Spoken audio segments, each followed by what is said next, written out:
మనం ధ్యానం చేస్తూ ఉన్నాం. ఈ దినం కూడా అపోస్తలుల కార్యముల గ్రంథం 12వ అధ్యాయం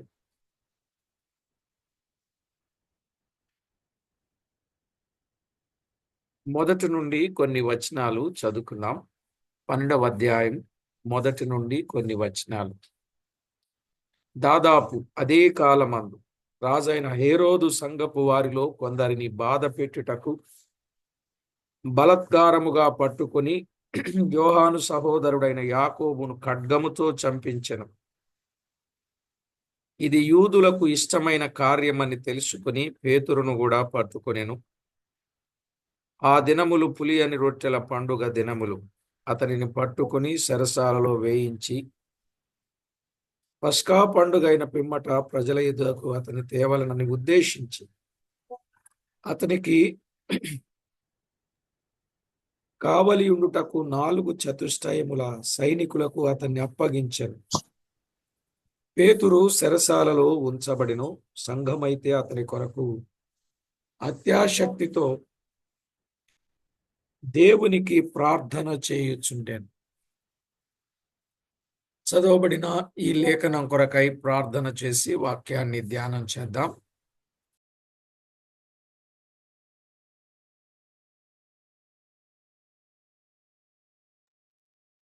పరిశుద్ధుడవైన మా ప్రియ ప్రభువా, పరమందు ఆసీనుడా, మహాగణుడా, మహోన్నతుడా, మహిమోన్నతుడా, మహిమా ప్రభావములకు అర్హుడా, సాటిలేని మా దేవా, సర్వశక్తి సంపన్నుడా, జీవాధిపతి అయిన మా ప్రియ ప్రభువా, మమ్మల్ని ఎంతో ఎక్కువగా ప్రేమించుచూ ఉన్నవాడా, విడువక ఎడబాయక కృప చూపుచూ ఉన్నవాడా, మమ్మను ప్రేమించి మా జీవితంలో గొప్ప ఉన్నతమైన కార్యమును చేసినవాడా, విశేషమైన గొప్ప రక్షణ చేత అలంకరించిన వాడా, మీకు స్తోత్రము చెల్లిస్తున్నాం. ఈ లోకంలో మీ కొరకు నమ్మకమైన వారముగా, యథార్థమైన వారముగా, మీకు అనుకూలమైన వారముగా జీవించాలని వాక్యము చేత దినదినము అనుదినము మమ్మను దర్శిస్తూ ఉన్నవాడా, మీకు స్తోత్రాలు చెల్లిస్తున్నాం.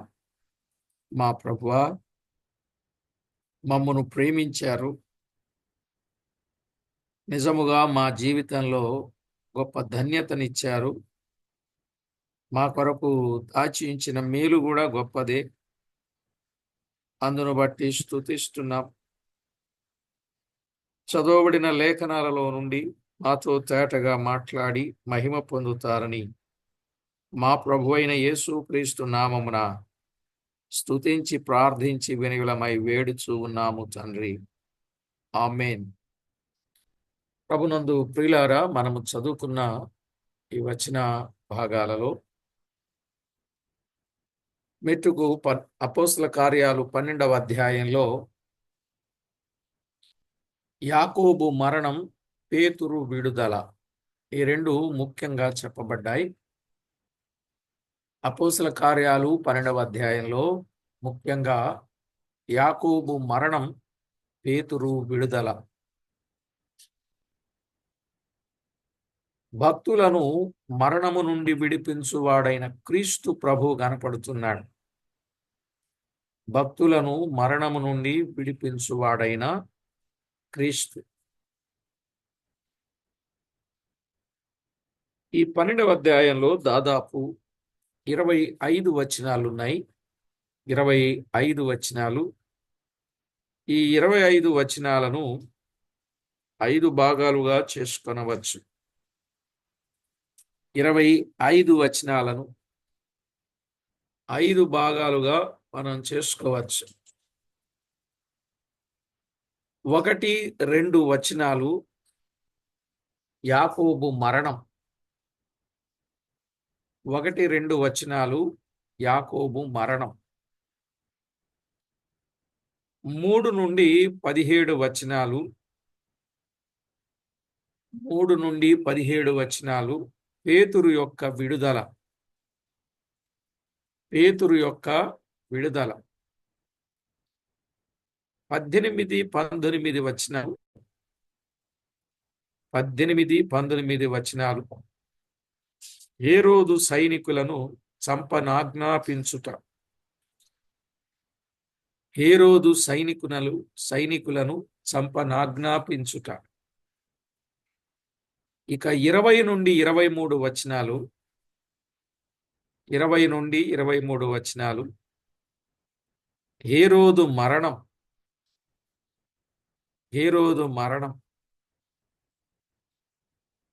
24, 25 వచనాలు. 24, 25 వచనాలు. బర్నబా సౌలు తమ పరిచర్య నెరవేర్చి తిరిగి వచ్చుట. బర్నబా సౌలు తమ పరిచర్య నెరవేర్చి తిరిగి వచ్చుట. ఈ విషయాలు మనము తేటగా గమనిస్తాం. ఇది ఈ 12వ అధ్యాయములో ఉన్న 25 వచనాల యొక్క 5 భాగములలో వివరంగా చెప్పబడిన విశేషాంశములు. ఇందులో మనము కొద్ది ధ్యానాన్ని మనము గమనిస్తే 1-2 వచనాలలో యాకోబు మరణం మనము చూస్తున్నాం. అపోస్తలులలో మొదటి హతసాక్షి ఎవరంటే యాకోబే. అపోస్తలులలో మొదటి హతసాక్షి యాకోబు. ఈయన జబదయి కుమారుడు, యోహాను సహోదరుడు యాకోబు. ఈయన జబదయి కుమారుడు, యోహాను సహోదరుడు యాకోబు. యాకోబు యోహానులను బోయే నిర్గేసు అనే పేరు ఉన్నది, అనగా ఉరిమెడివారు అని అర్థం.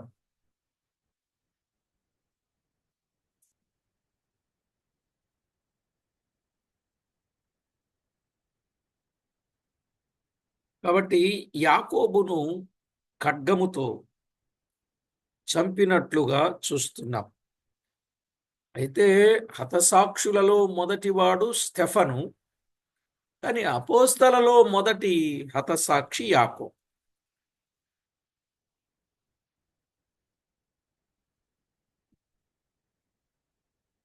ప్రభు ఆంతరంగిక బృందములోని ముగ్గురిలో ఒకడు పేతురు, యోహాను, యాకోబు కదా. పేతురు, యోహాను, యాకోబు వారు ముగ్గురు ప్రభు యొక్క ఆంతరంగిక బృందములోని ముగ్గురులో ఒకరు. 12 మంది అపోస్తలలో ఒకడు. ఇతడు క్రీస్తు శకం 44లో చంపబడ్డాడు. ఇతడు క్రీస్తు శకం 44లో చంపబడ్డాడు. క్రీస్తు శకం 35లో స్టెఫను చంపబడ్డాడు, గాని స్టెఫను అపోస్తలుడు కాదు. క్రీస్తు శకం 35లో స్టెఫను చంపబడ్డాడు, గాని స్టెఫను అపోస్తలుడు కాదు. అపోస్తలుల మొదటి హతసాక్షి యాకోబు. అపోస్తలుల మొదటి హతసాక్షి యాకోబు. యాకోబు హతసాక్షి అగుటను దేవుడు అంగీకరించెను గాని పేతురు చెరసాలలో వేయబడినప్పుడు దేవుడు జోక్యం చేసుకుని ఆయనను విడిపించి హేరోదును మొత్తెను.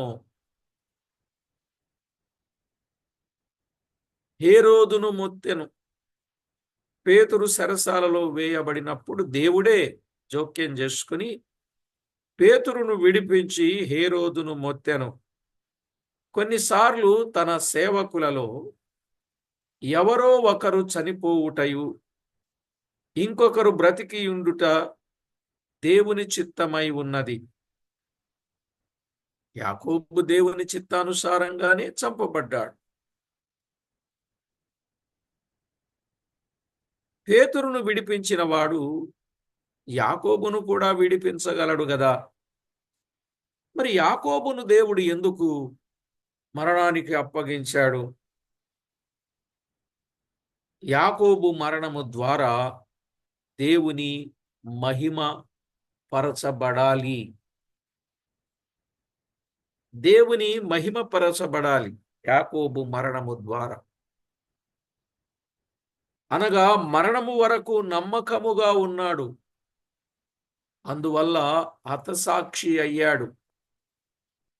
మరణము వరకు నమ్మకంగా ఉన్న యాకోబు చనిపోయాడు. అయితే పేతురు విడుదల ద్వారా కూడా దేవునికి మహిమ కలిగింది. పేతురు విడుదల ద్వారా కూడా దేవునికి మహిమ కలిగింది. అయినను మనం దానియేలు ముగ్గురు స్నేహితుల వలె ఉండవలెను. వారు రాజైన నెబుకద్నెజరుతో, నీ వశమున పడకుండా ఆయన మమ్మును రక్షించును.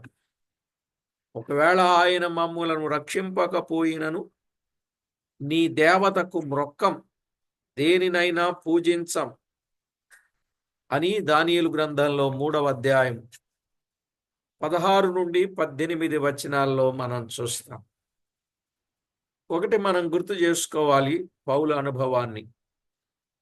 మనము బ్రతికినను ప్రభు కోసమే, చనిపోయినను ప్రభు కోసమే. ప్రభు కోసమే బ్రతుకుచున్నాము, ప్రభు కోసమే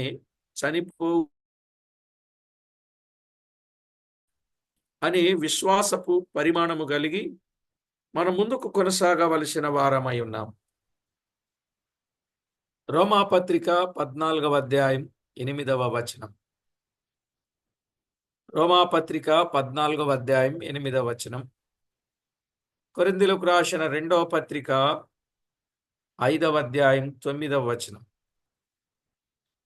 రోమాపత్రిక 14:8, కొరింథీయులకు రాసిన 2వ పత్రిక 5:9.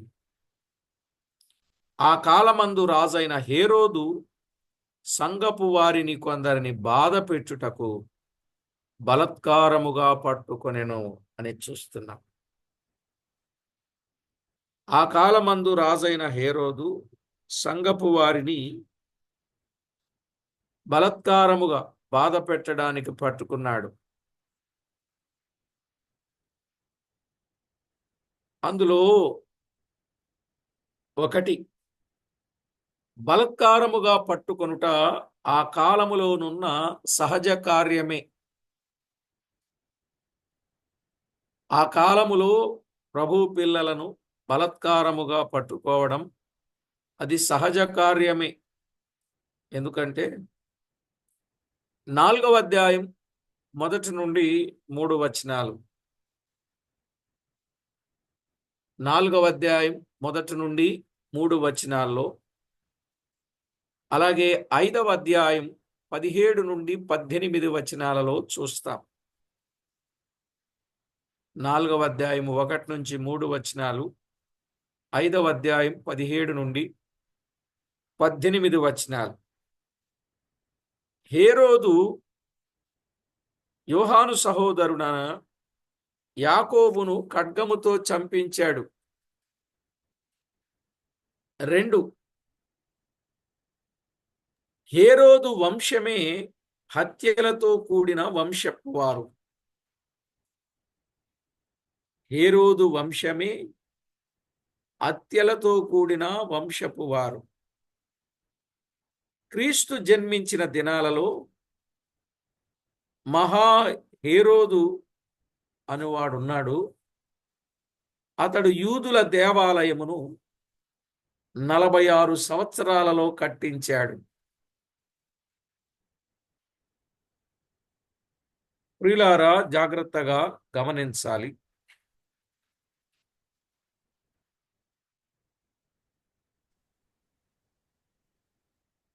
మహాహేరోదు అనేవాడు యూదుల దేవాలయమును 46 సంవత్సరాల్లో కట్టించాడు. ఈ హేరోదు సగం యూదుడు, సగం ఎదోమీయుడు అని అంటారు. ఈ హేరోదు సగం యూదుడు, సగం ఎదోమీయుడు. ఇతడు దేవాలయమును కట్టుట దేవుని మీద ప్రేమ కలిగి కాదు గాని అతడు ఒక యుక్తిగల రాజకీయవేత్త. దేవాలయ నిర్మాణం అతడు ఒక రాజకీయ సాధనముగా వినియోగించుకున్నాడు. దేవాలయ నిర్మాణం ఒక రాజకీయ సాధనముగా వినియోగించుకున్నాడు. ఎట్లా అంటే యూదుల చేత మంచివాడు అని అనిపించుకోవడానికి అతడు అలాగూ చేశాడు. యూదుల చేత మంచివాడు అనిపించుకోవాలని హేరోదు ఆ విధంగా చేశాడు. యేసుక్రీస్తు జన్మించినప్పుడు శిశువుగా ఉన్నప్పుడే ఆయనను చంపుటకు ప్రయత్నం చేసిన వాడు ఈ హేరోదు. అందుకు బేత్లెహేము పరిసర ప్రాంతాలలో 2 సంవత్సరాలు మొదలుకొని తక్కువ వయసు గల మగపిల్లలందరినీ వధించాడు. మత్తయి సువార్త 2వ అధ్యాయం 7 నుండి 18 వచనాలు.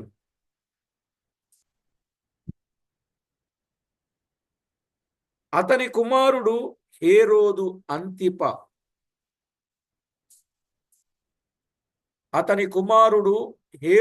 అంతిప.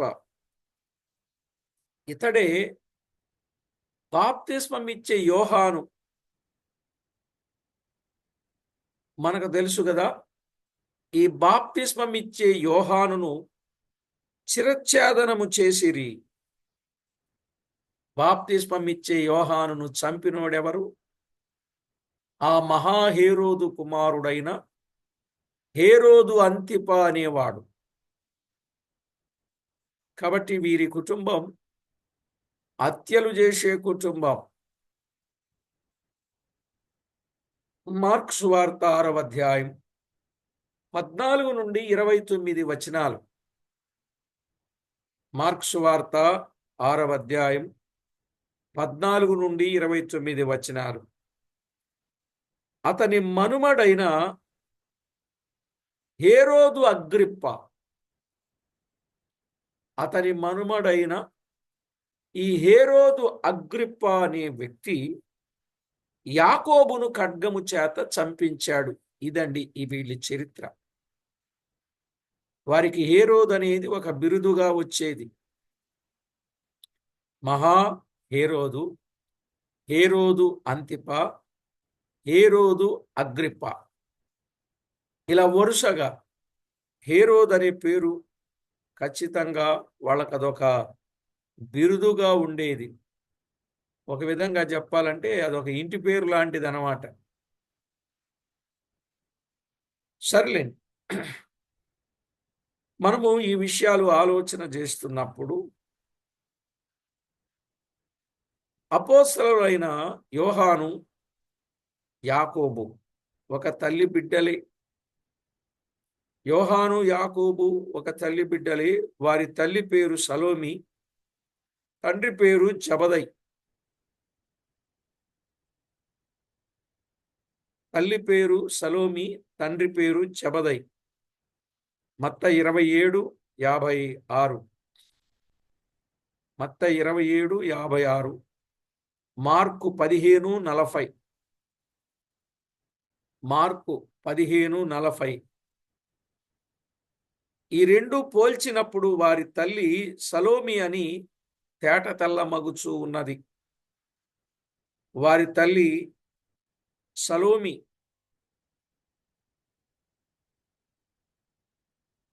ఒక తల్లి కుమారులైనను వారి జీవిత ముగింపు చాలా వ్యత్యాసముగా కనబడతా ఉంది.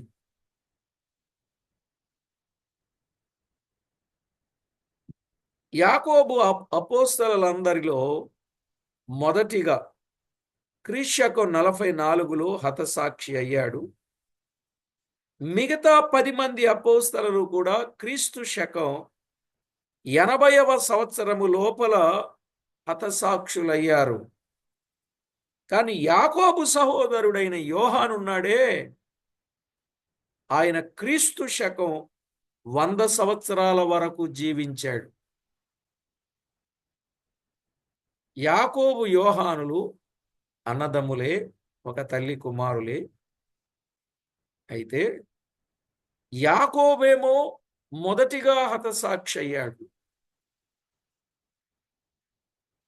ఆ తర్వాత 10 మంది అపోస్తలులు చనిపోయారు. ఆ తర్వాత యాకోబు సహోదరుడైన యోహాను 100 సంవత్సరాల వయసులో ఎన్నోసార్లు చంపే ప్రయత్నం చేశారు, కానీ నార్మల్ డెత్ ఆయనకి వచ్చింది. ప్రిలారా, సామాన్య మరణాన్ని అతడు పొందినవాడుగా చూస్తున్నాడు. అది దేవుని సంకల్పం. ఇప్పుడు అర్థమైందా? అది దేవుని సంకల్పం అండి.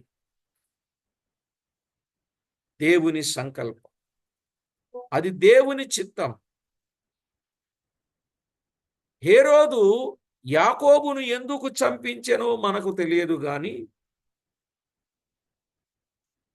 3వ వచనములో అది యూదులకు ఇష్టమైన కార్యమని అందుకే చంపించిరి. అది యూదులకు ఇష్టమైన కార్యం అన్నాడు. 3వ వచనం, ఇది యూదులకు ఇష్టమైన కార్యమని తెలుసుకొని పేతురును కూడా పట్టుకొనెను అనే మాట చూస్తున్నా. యూదులకు ఇష్టమైన కార్యం, అందుకే చంపించారు, కానీ అది దేవుని చిత్తమని మనం గుర్తించాలి. ఆ రోజుల్లో దేవుని పిల్లలను చంపడం వారికి అదొక వినోదంగా చూసేవారు.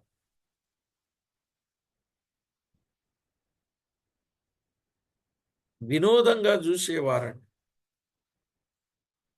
అలా కొడతా ఉంటే, చంపుతా ఉంటే చూసి ఆనందపడేటటువంటి ప్రజలు.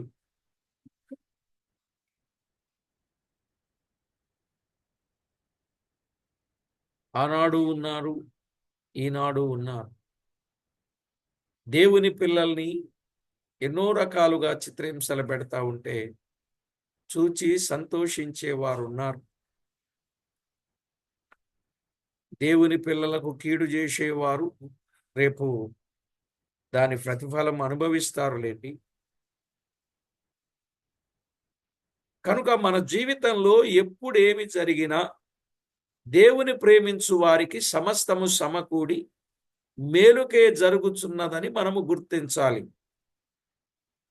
సమస్తము సమకూడి మేలుకే జరుగుతుందని మనం గుర్తించాలి.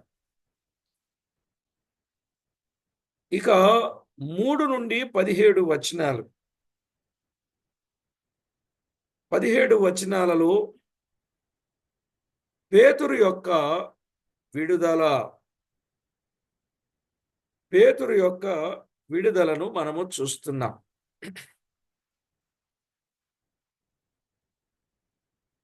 వారు ఏం చేశారు? పేతురును పట్టుకున్నారు. ఎందుకని? ఇది యూదులకు ఇష్టమైన కార్యం. 3వ వచనం మనం అదే చదివాం. ఇక్కడ ఫేలిక్స్, పేస్తులు అనేవారు ఉన్నారు. ఫేలిక్స్, పేస్తులు అనేవారు కూడా ఉన్నారు. వారు యూదుల చేత మంచివారు అని అనిపించుకోవాలని పౌలును బంధకములలోనే ఉంచి పోయిరి అనే మాట చూస్తాం. పౌలును కూడా, వీరి తర్వాత పౌలుని కూడా బంధకాల్లో, సరసాల్లోనే ఉంచి వెళ్ళిపోయారు. అధ్యాయం 27వ వచనం, 24, 27, 25, 9. 25:9. పిలాతు అనే వ్యక్తి ఉన్నాడే గవర్నర్. ఈ పిలాతు కూడా యూదులను సంతోష పెట్టవలనని యేసును సిలువ వేయనప్పగించాడు. చూశారండి, యేసు ప్రభువును సిలువ వేయాలని వారిని సంతోష పెట్టడానికే ఆయనను అప్పగించాడు. అంటే యూదులకు ఇష్టమైన కార్యము గనుక పేతురును పట్టుకున్నారు.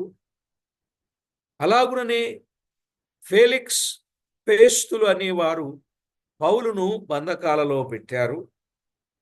అలాగుననే యేసు ప్రభువును సిలువ వేయటానికి పిలాతు అప్పగించాడు. ఈ ముగ్గురిని గూర్చిన సంగతి ఎందుకు ఇలా చేశారు అనంటే, ఒకటి యూదులకు ఇష్టమైన కార్యం, 2 యూదుల చేత మంచివారనిపించుకోవాలి, 3 యూదులను సంతోషపెట్టాలి. అర్థమైందండి? ఒకటి యూదులకు ఇష్టమైన కార్యం, 2 యూదుల చేత మంచివారనిపించుకోవాలి, 3 యూదులను సంతోషపెట్టాలి. చూడండి వారి యొక్క ఆలోచన విధానం ఎలా ఉన్నదో. యోగ్యులైన వారిని, నేరము లేని వారిని, దోషము లేని వారిని వారు శిక్షిస్తే ప్రజలు సంతోషిస్తారని వారి వైపే ఈ అధికారులు అనబడిన వారు కొమ్ము కాసినట్లుగా మనము చూస్తున్నాం. సిలువ వేయనప్పగించారు. మార్క్స్ వార్త 15వ అధ్యాయం 6 నుండి 15 వచనాలు. మార్క్స్ వార్త 15వ అధ్యాయం 6 నుండి 15 వచనాలు. వీరు పేరుకు న్యాయాధిపతులే కాని న్యాయము జరిగించేవారు కాదండి. వీరు పేరుకే న్యాయాధిపతులు, కాని ఎన్నడూ న్యాయము జరిగించేవారు కాదు. ఆయన దీనత్వమును బట్టి ఆయనకు న్యాయ విమర్శ జరుపకపోయిరి అన్నాడు. 8:33లో ఆయన దీనత్వమును బట్టి ఆయనకేం దొరకలేదు? న్యాయము దొరకలేదు. న్యాయ విమర్శ జరుపకపోయిరి. భక్తిహీనులు నీతిమంతులను జంపజూచిరి. భక్తిహీనులు నీతిమంతులను చంపజూచిరి, కాని దేవుడు వారిని అప్పగింపడు. కీర్తన 37వ కీర్తన.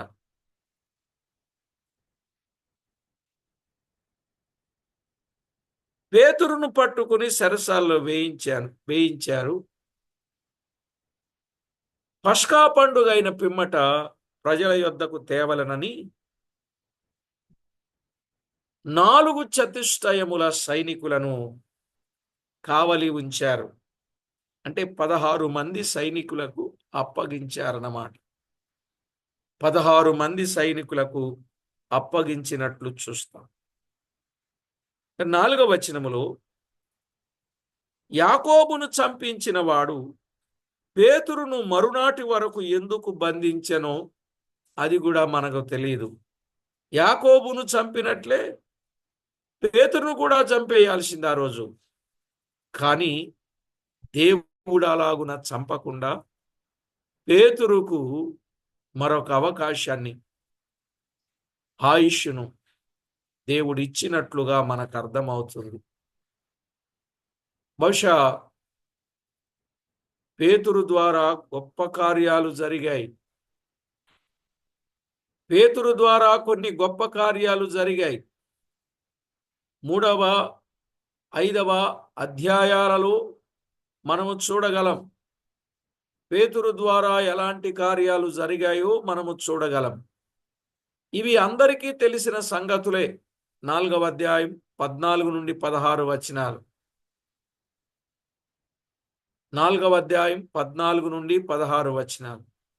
అందును బట్టి మరునాడు స్టెఫను వలె అబద్ధ సాక్షులను పెట్టి చంపవలెననుకున్నాడేమో.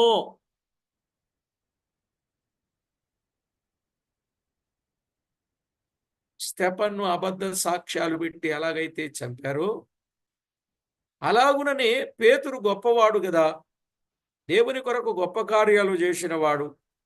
అతన్ని సామాన్యంగా చంపితే బాగుండదని తెల్లవారితే అబద్ధ సాక్ష్యాలను సృష్టించి ఆయన్ని చంపించే ప్రయత్నం చేయాలనుకున్నాడేమో. 6వ అధ్యాయం 11 నుంచి 15 వచనాలు. 6వ అధ్యాయం 11 నుండి 15 వచనాలలో మనము చూచే సంగతి అదే.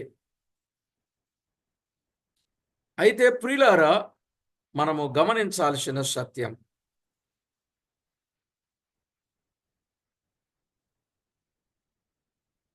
సంఘము అతని కొరకు అత్యాశక్తితో ప్రార్థన చేయుచుండెను. సంఘం ఏం చేస్తుందండి? అతని కొరకు అత్యాశక్తితో ప్రార్థన చేయుచుండెను. ఎంత గొప్ప మాట! సంఘం అతని కొరకు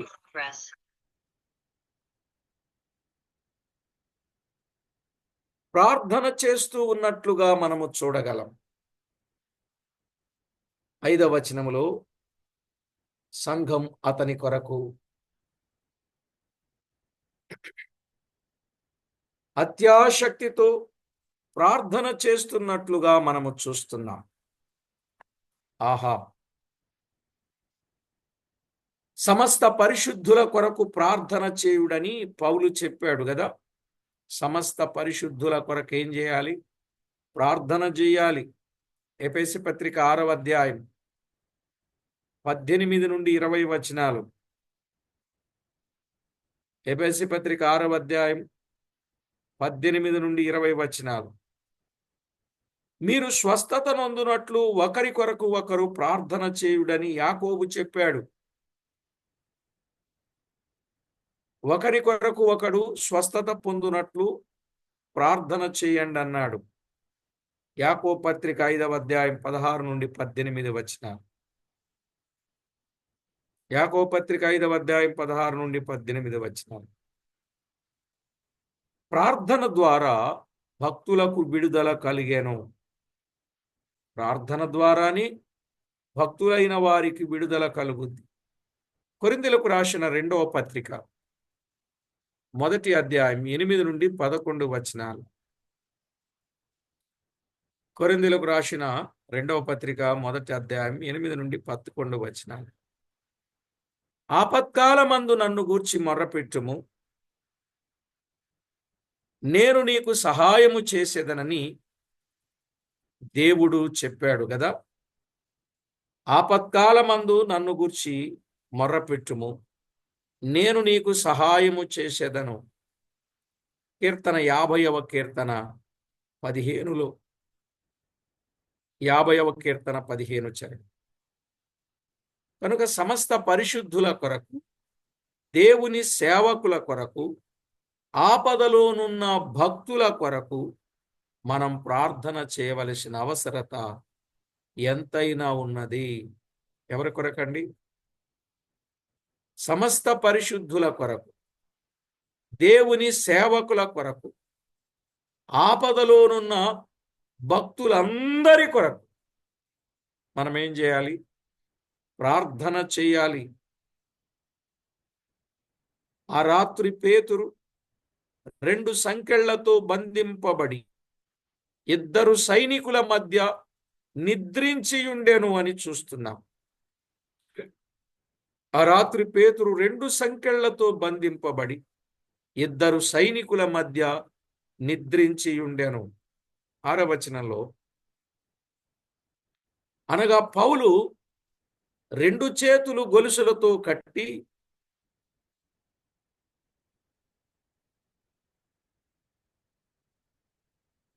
పేతురును 2 చేతులు గొలుసుతో కట్టి ఇరుప్రక్కల 2 సైనికులకు కట్టి ఉన్నారని మనకు అర్థమవుతుంది. అలాగే పౌలును కూడా గొలుసులతో బంధించారండి. పేతురుని ఎలాగైతే బంధించారో పౌలును కూడా బంధించారు. 28వ అధ్యాయం 16, 20 వచనాలు. 28వ అధ్యాయం అపోస్తల కార్యాలు 16, 20 వచనాలు. అయితే ఇద్దరు సైనికుల మధ్య పేతురు నిద్రించుచూ ఉండెను. ప్రార్థన కూడా చేయలేదండి పేతురు. హాయిగా నిద్రపోతున్నాడు. గొలుసుల మధ్య బంధించబడిన భక్తుడు ఏం చేస్తున్నాడు? ఆయన ప్రార్థన చేస్తున్నట్టుందా, నిద్రపోతున్నట్టుందా? ఆయన నిద్రపోతా ఉన్నాడు. సంఘం అతని కొరకు అత్యాశక్తితో ప్రార్థన చేస్తున్నారని వ్రాయబడింది. యేసు ప్రభు అన్నాడు ఒక మాట, నీవు యవనస్తుడవు, నీవు ముసలివాడవైనప్పుడు మరణించేదవని సెలవిచ్చాడు. అప్పటికి ఎవరింకా యవనస్తుడు. దేవుడు ఏం చెప్పాడు? నువ్వు ముసలివాడవైనప్పుడు మరణిస్తావు అన్నాడు. యోహాను సువార్త 21, 18, 19 వచనాలు. బహుశా ఆ మాట జ్ఞాపకం చేసుకుని, వీళ్ళు నన్ను బంధించినా నన్ను ఏమీ చేయలేరు, నేను నమ్మిన దేవుడు నాకు చెప్పాడు, యవనస్తుడిగా ఉన్నప్పుడు నేను మరణించను, వృద్ధాప్యములో ఉన్నప్పుడు నేను మరణిస్తానని ప్రభువు చెప్పాడు, కాబట్టి నేను భయపడవలసిన, బాధపడవలసిన పనే లేదు, చీకే లేదు, చింత లేదని గొలుసులతో బంధించబడిన ఇద్దరు సైనికుల మధ్య హాయిగా నిద్రపోయాడనమాట. ఎవరు? అర్థమవుతుందండి? మనము కూడా దేవుని వాగ్దానాలను నమ్మినప్పుడు ఏమండి హాయిగానే నిద్రపోతాం. కొంతమందికి ఇప్పటికి నిద్ర పట్టడం లేదండి, నిద్ర పట్టడం లేదండి, నిద్ర పట్టడం లేదు అంటున్నారా? ఇక్కడ ఎంతమంది ఉన్నారు అలాంటి వాళ్ళు మన మీటింగ్లో? నిద్ర పట్టడం లేదన్న వాళ్ళు చెప్పండి. నిద్ర పట్టడం లేదా? ఎందుకు? ఏమన్నా ఎందుకు పట్టడంలే? నేనైతే కాదన్నా. ఓహో, కొందరున్నారు నిద్ర పట్టడం లేదన్నా, ఏం చేయాలో తెలియట్లేదన్నా.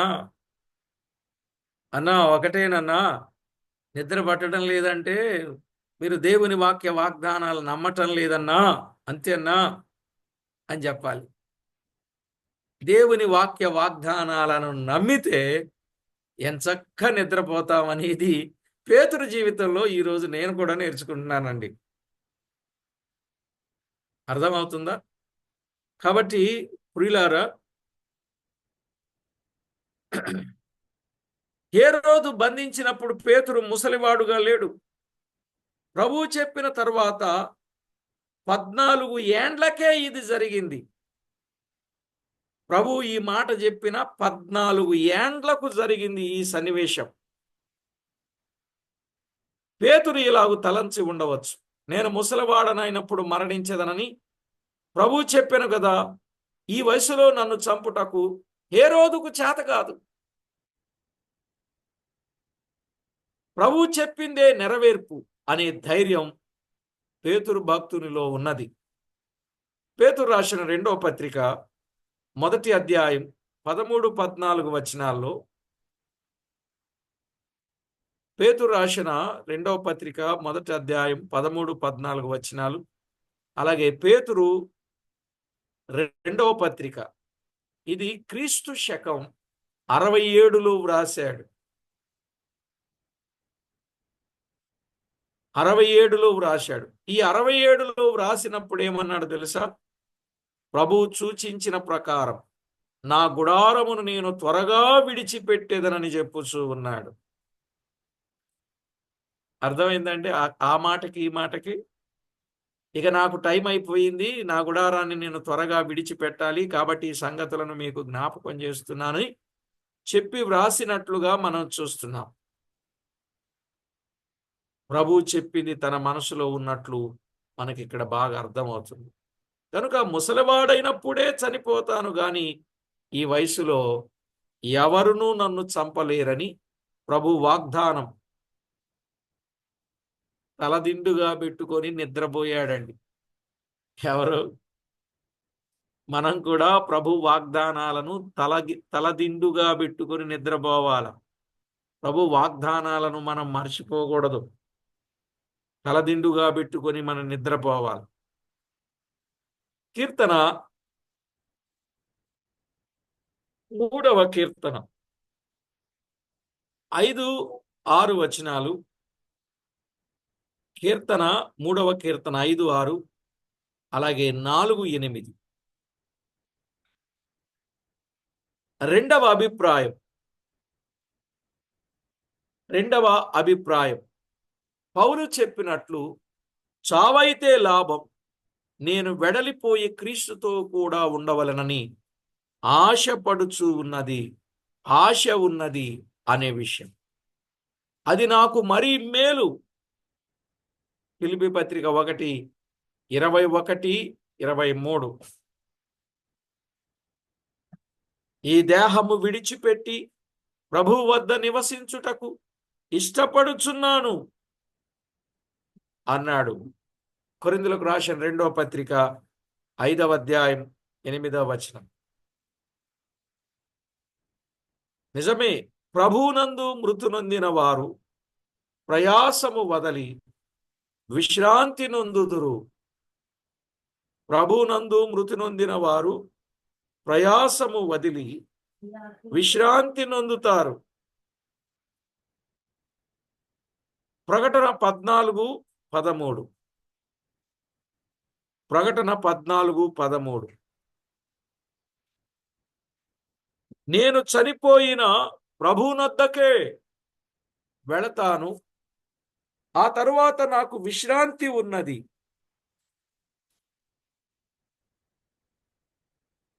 అనే సత్యాన్ని నమ్మినవాడు. ఆయన వాగ్దాన ప్రకారం రక్షించి ఆయన చిత్తమే ప్రభువునొద్దకు పిలుచుకున్న ఆయన చిత్తమే. అర్థమైందండి? ఆయన వాగ్దానం ప్రకారం రక్షించిన ఆయన చిత్తమే, ప్రభువునొద్దకు పిలుచుకున్న ఆయన చిత్తమే అని ప్రభువు మీద భారం వేసి నిశ్చంతగా నిద్రపోయాడండి.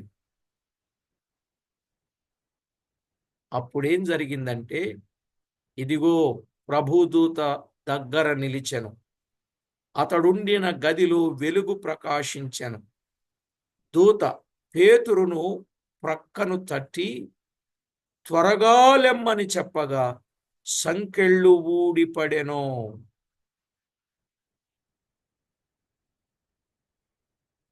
దూత పేతురును ప్రక్కను తట్టి త్వరగా లెమ్మని చెప్పగా సంకెళ్ళు ఊడిపడ్డాయి. 7వ వచనంలో దూతలు దైవ భక్తులకు ఎంతో సహాయకరముగానున్నట్లుగా చూడగలం.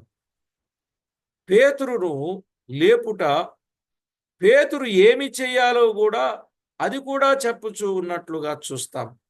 నీ నడుము కట్టుకొని నీ చెప్పులు తొడుగుకొని నా వెంబడి రమ్మని చెప్పినట్లుగా చూస్తాం. ఈ దూత చేసే